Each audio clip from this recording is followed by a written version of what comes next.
भारत का इतिहास सदैव वीरता और साहस से भरा रहा है, किंतु कुछ इतिहासकारों ने इस सच्चाई को छुपाकर मुगलों को महान दिखाने का प्रयास किया।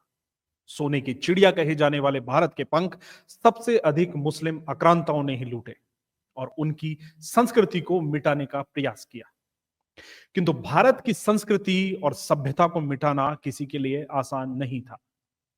वे स्वयं नष्ट हो गए और उनके सपने अधूरे ही रह गए। राजस्थान के राज्यपाल हरिभाऊ किशन राव बागड़े ने ऐसे ही एक सबसे क्रूर मुस्लिम आक्रांता की सच्चाई बताई जो अब तक किसी ने नहीं बताई थी।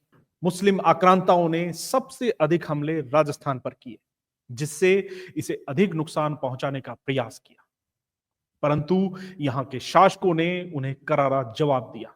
इसके बावजूद देसी शासकों और उनके महान योद्धाओं के शौर्य की जगह मुगलों की प्रशंसा की जाती रही। राजस्थान के अजमेर में स्थित 2.5 दिन का झोंपड़ा मूलतः एक संस्कृत विद्यालय था, जिसे मोहम्मद गौरी ने 1198 में मस्जिद में परिवर्तित कर दिया था।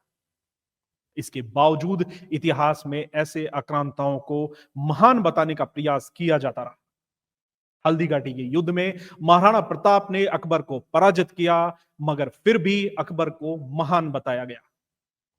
राज्यपाल बागड़े ने महाराजा सूरजमल ब्रज विश्वविद्यालय के दीक्षांत समारोह को संबोधित करते हुए खिलजी बादशाह को हरामखोर कहते हुए उसकी घृणित सोच का उल्लेख किया।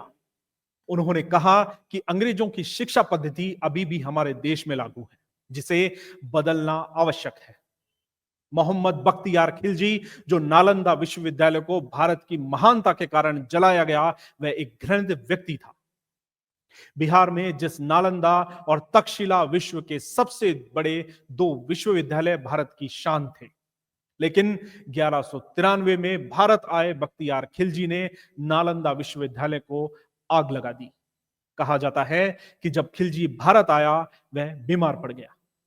बख्तियार के लोगों ने नालंदा के आयुर्वेदाचार्य से इलाज के लिए कहा, परंतु उसने कहा कि वह लोग काफिर हैं, वह उनसे इलाज नहीं करवाएगा।